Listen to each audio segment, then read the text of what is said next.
à Balestrieri, ça passe un peu vite, mais la Honda est heureusement bien équilibrée.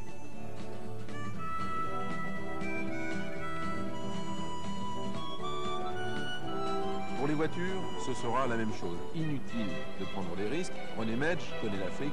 Les photographes ne sont pas là au hasard. Cette étape du Ténéré était très redoutée par les concurrents. Tous criaient à la folie, mais en fait, une fois en piste, ils ont constaté que c'était bien balisé. Et que ce soit les motards ou les pilotes de voiture, tous ont apprécié ces grandes dunes, comparant ces passages à de véritables pistes de ski.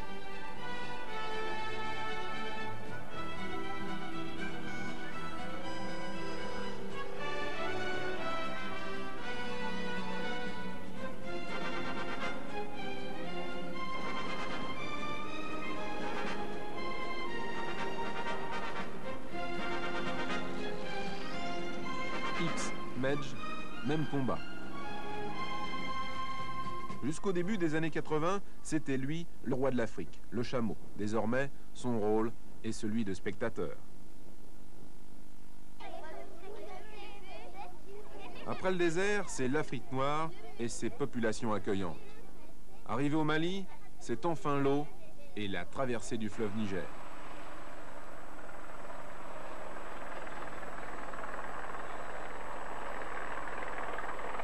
À Gao, les concurrents ont dû utiliser un bac pour passer d'une rive à l'autre. Heureusement, cette année, ils n'étaient pas en panne.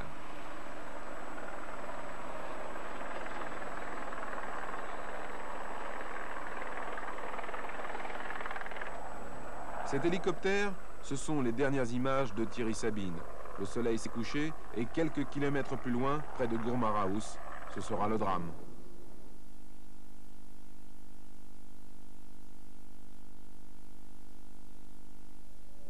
Malgré cela, la course devait finalement continuer, comme Thierry Sabine l'avait souhaité.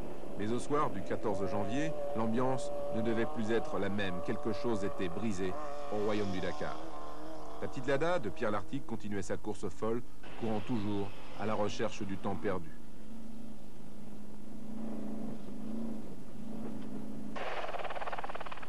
Pour les camions, Georges Groine attaque, quelles que soient les conditions. Ici, il veut rallier l'arrivée, roue avant crevée. Normal, il est en bagarre avec De Rooij pour le classement camion. Au fil des jours, la loi de la course devait prendre une fois de plus le dessus. Il faut avouer que le Dakar, on en a rêvé de longs mois, travaillé pour trouver le budget et préparer les véhicules. Durant l'épreuve, nombreux sont ceux qui ont crié trop dur le Dakar, trop long. Mais pour les Honda Boys, Cyril Neveu et Gilles Lallet, cette édition allait permettre une fois de plus de faire la différence. Prouver à tous que le Dakar est une grande épreuve, que la course existe vraiment tout au long des 14 000 km. Il n'en faut pour preuve que cette bagarre sans cesse pour la tête de la course et des classements scratch dans chaque spécial. Pour Gaston Harier, cette année aurait été une mauvaise édition, marquée par des chutes et une ambiance très moyenne entre le multiple champion du monde de motocross et ses coéquipiers. Pour le team Honda Rothman, le Dakar s'est effectué au guidon des tout nouveaux prototypes NXR. Par contre, pour les Italiens, ils sont restés fidèles au monocylindre. Et durant les 22 jours de course, les As de la péninsule n'ont pas cessé de faire parler d'eux, très à l'aise dans les parties techniques. En Afrique noire, les paysages ont changé, l'ambiance aussi. Et tout au long du parcours, les populations se sont massées pour voir passer la grande caravane du rallye. Car il ne faut pas l'oublier, le Paris-Dakar fait rêver les Européens, qui espèrent tous y participer un jour ou l'autre. Mais pour les jeunes Africains, c'est l'occasion de côtoyer de plus près ces fous du volant qui ne profitent même pas du paysage.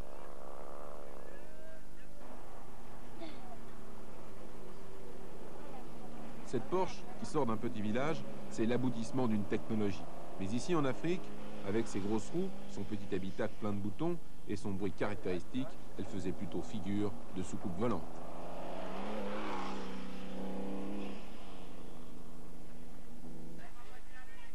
Étonnant de voir passer à toute vitesse ces voitures de course. Le Dakar, c'est l'affrontement de deux mondes, l'un bourré de technologie et de rêves, l'autre fait de passion et de simplicité. Le rallye fait rêver les Africains, mais l'Afrique attire les Européens. Quand on a découvert l'Afrique par le biais du Paris-Dakar, la seule envie, la seule obsession, y revenir, seul ou avec des amis, pour vraiment profiter de cet environnement fantastique.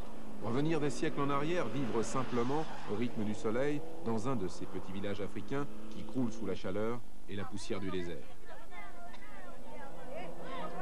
Ici, dans ce village, généralement, seuls les camions passent de temps en temps.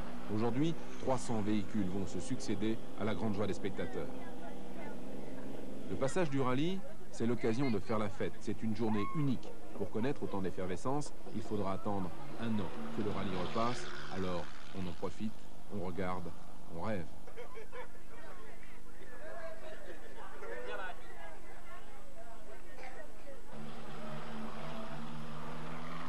Des voitures et des camions lancés à 100 à l'heure, c'est unique pour les locaux. Généralement, la moyenne sur cette piste est d'environ 50 km par jour, à condition bien sûr de ne rien casser.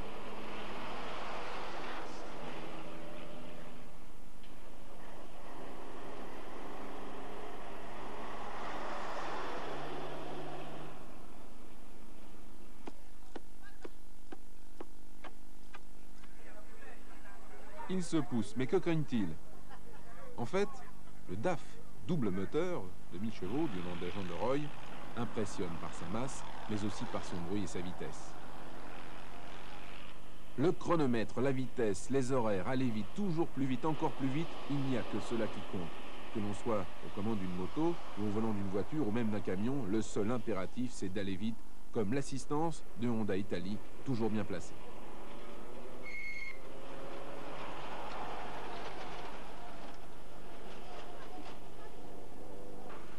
Le soir à l'étape, les aérodromes se transforment en véritable parc d'assistance. Après la dure journée, passer sur la piste, à aller le plus vite possible et à détruire les mécaniques, il faut réparer la nuit pour que tout soit en ordre le lendemain matin au départ. Chez BMW, c'est la soudure sur la machine de Gaston Rayet.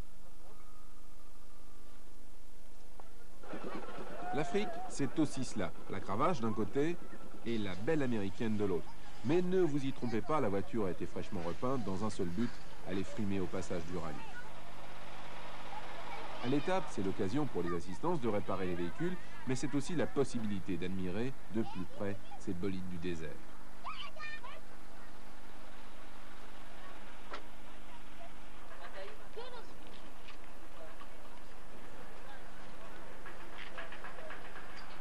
Pendant que les mécaniciens sont à pied d'œuvre, les pilotes se reposent, écroulés de fatigue.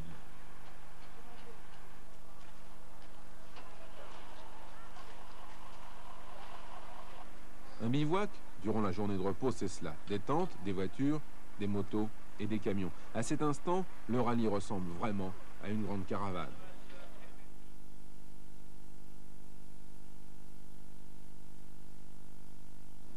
En Afrique noire, la sécheresse n'a pas encore tout conquis. L'eau se fait rare, mais existe encore. Voilà plusieurs façons de passer un gué. Cyril Neveu.